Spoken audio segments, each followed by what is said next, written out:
Hi, I'm James Ezimoha. Welcome to Africa News, where we bring you the latest updates from across the African continent. Let's dive in. Rallies erupt across West Africa as the Sahel nations officially withdraw from ECOWAS.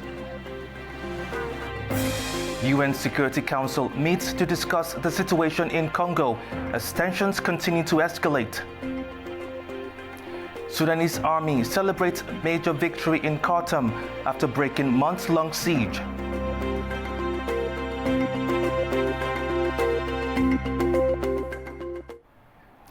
The ongoing conflict in the Democratic Republic of Congo has escalated to a critical humanitarian crisis, with both civilian population and peacekeeping missions caught in the crossfire. The UN Security Council reconvened once more to discuss the crisis. Ongoing fighting in the Democratic Republic of the Congo, DRC, is severely hindering the operations of the UN peacekeeping mission, MONUSCO. Vivian van der Peer, Deputy Special Representative of MONUSCO, stated during an emergency meeting of the Security Council that supply convoys are facing difficulties and available resources are running out. Speaking via video link from Goma, van der Peer emphasized that water tanks, generators, and vehicles in the camps have been damaged. The fighting of the past week has also severely hampered supply convoys and consumed many resources held by MONUSCO's units. Damage to camps, including water tanks, generators, and vehicles, has further exacerbated the situation. Many troops are now running out of critical equipment, especially water, food, medical supplies, and blood. In some camps, fuel shortages have rendered generators inoperable, affecting communications equipment. In addition, a significant number of non-combatants have sought refuge in MONUSCO's camps in need of food, water, and medical care, further straining already limited supplies. The biggest victims of the conflict are once again civilians. Displaced persons without shelter, the separation of families, the proliferation of armed elements, and the escape of prisoners following a breakout from Goma prison increase the vulnerability of women and children to sexual and gender-based violence. UN human rights observers have documented various incidents at an internally displaced persons camp in Goma over the past 4 days. A MONUSCO official has called on the international community to take urgent action and has demanded the establishment of humanitarian corridors. In light of the ongoing crisis, we urgently require the end of jamming and spoofing, as well as the establishment of humanitarian corridors between Goma, Minova, and Bukavu. This will allow the resupply of essential items, the rotation of humanitarian staff, and the safe movement of civilians. We also appeal for the establishment of high-level diplomatic channels to ensure that critical airports, border points, and humanitarian access routes are reopened without delay. Thérèse Kayikwamba-Wagner, the Minister of Foreign Affairs of the DRC, noted that the Rwandan armed forces and M23 rebels have violated the borders of the Congo, occupied cities, displaced the local population, and established parallel administrative structures. Meanwhile, Rwanda's permanent representative to the UN, however, claimed that DRC forces had shelled Rwandan territory. Rwamukio emphasized that Rwanda remains committed to peace. As the fighting continues, humanitarian situation in the DRC has reached a critical level. Thousands have already fled in the face of fighting in eastern Congo, including soldiers. Violent protests have erupted in Kinshasa, the capital of Democratic Republic of Congo, as demonstrators target foreign embassies. The unrest is linked to the ongoing conflict in the country's east, where M23 rebels, allegedly backed by Rwanda, have seized control of the city of Goma. Protesters have targeted the embassies of France, the USA, Belgium, Uganda, and Kenya. They accuse these nations of supporting M23 rebels. The French embassy was briefly set on fire, although the blaze was quickly put out. The U.S. embassy has been closed to the public, and officials are urging citizens to leave the country. What Rwanda is doing is in collusion with France, Belgium, the United States of America, and others. Congolese people are tired. How many times do we have to die? And in how many days? Niger, Burkina Faso and Mali have officially withdrawn from the Economic Community of West African States, ECOWAS, on Tuesday after announcing their intention to leave a year ago. The move comes amid growing tensions and support for military rule in these countries.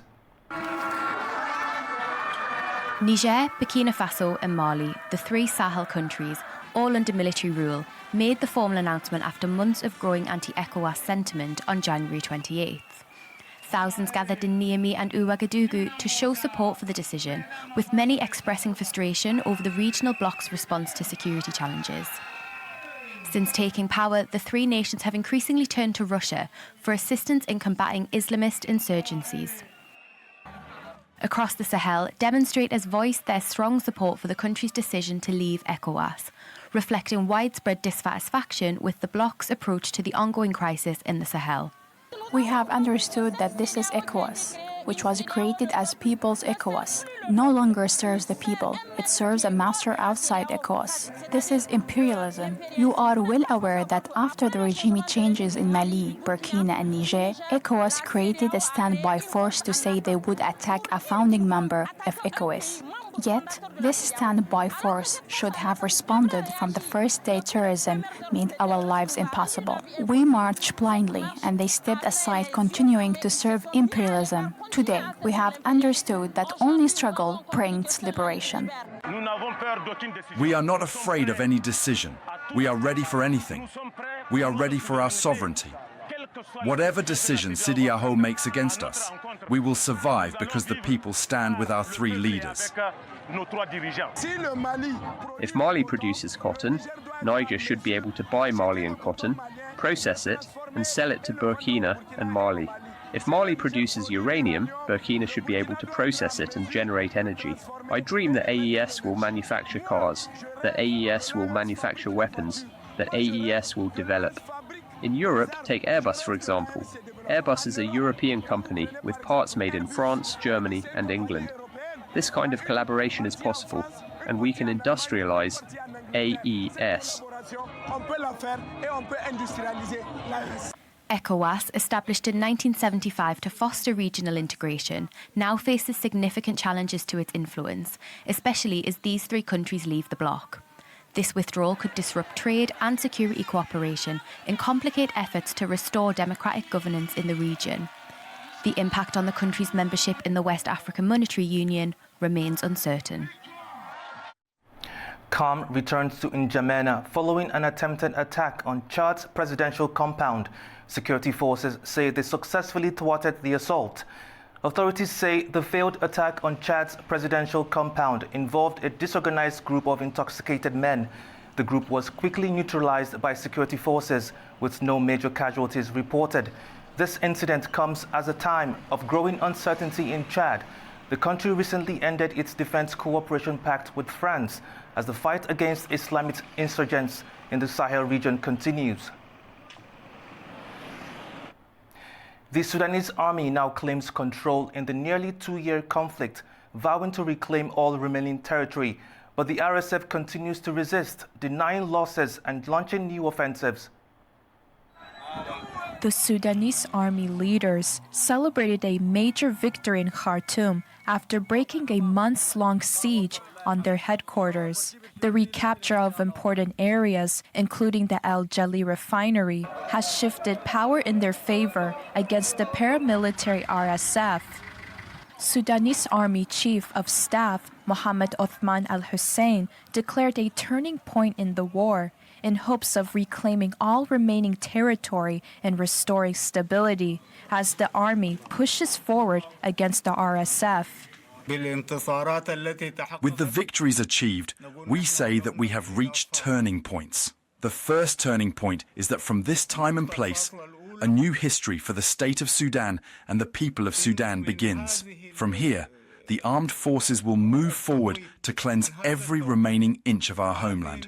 And from this point, we will see the return of all Sudanese from displacement, allowing them to resume their normal lives in their homeland with security, stability, and, God willing, peace. Colonel Mohammed Hassaballah of the Joint Forces dismissed the RSF's ability to establish control in Darfur, asserting that their forces were strong enough to counter any advance. As the Joint Forces, we have thorough knowledge of the Rapid Support Forces since the start of the war, while we were considered rebels and they were aligned with the government. We are fully aware of their capabilities. They will not be able to establish a state in the Darfur region. Our forces are currently in the Sahara and they are sufficient forces. Our troops in Wadi Hawa are also sufficient, and our troops in Western Darfur are also sufficient. Analysts suggest the army may secure all of Khartoum before negotiating. The war has displaced 12 million people and left half of the population hungry. Fighting continues, with the RSF denying army gains and launching new offensives. In Tunis, the Sidi Sami choir has become an unlikely sanctuary for men who are embracing their passion for music. What started as a small initiative has sparked both support and resistance. However, the choir members say they are pushing forward. At the heart of the choir is Sami Snedli, who founded the group as a place for men to express themselves through song, an activity traditionally reserved for women or children in Tunisian society. The choir's success has not come without controversy, however. As they gained popularity, they faced online backlash. Despite the criticism, the club has grown and thrived, attracting new members and supporters. Music, singing and theatre are self-expression, a way to practice one's hobby, escape life's pressure and learn something because people are truly passionate about singing but haven't found the space and opportunity to express themselves. Amin Shahar, a member of the choir, discusses the online bullying they received and the impact it had on their resolve, highlighting how their community continued to grow despite the negativity. Regarding the wave of bullying that occurred, I personally was not affected because I am convinced of what I'm doing. We also know from the beginning that men are the ones singing. Unfortunately, some people have developed gratuitous malice and find it easy to write something bad behind a screen. But there were also many beautiful comments, which only increased our determination to continue. That's why you see in the group the opposite happened. The group grew, which was actually very good. People come here to lift themselves up. This is therapy. People come to spend a beautiful time, and anyone who comes here finds it impossible to leave the group. Despite the choir's growth and the increasing support, not everyone agrees with the idea of a men's singing group. As for singing clubs, I know them for women, for children and for girls. But singing clubs for men, I totally reject. Why should I see a man in a singing club?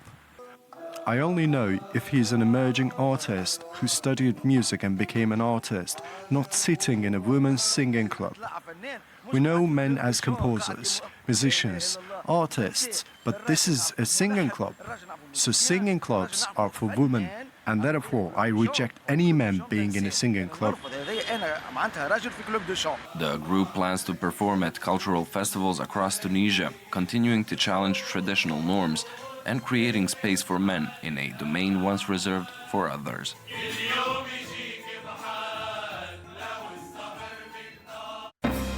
That's all we have today on Africa News. Thank you for watching. Stay tuned to A News.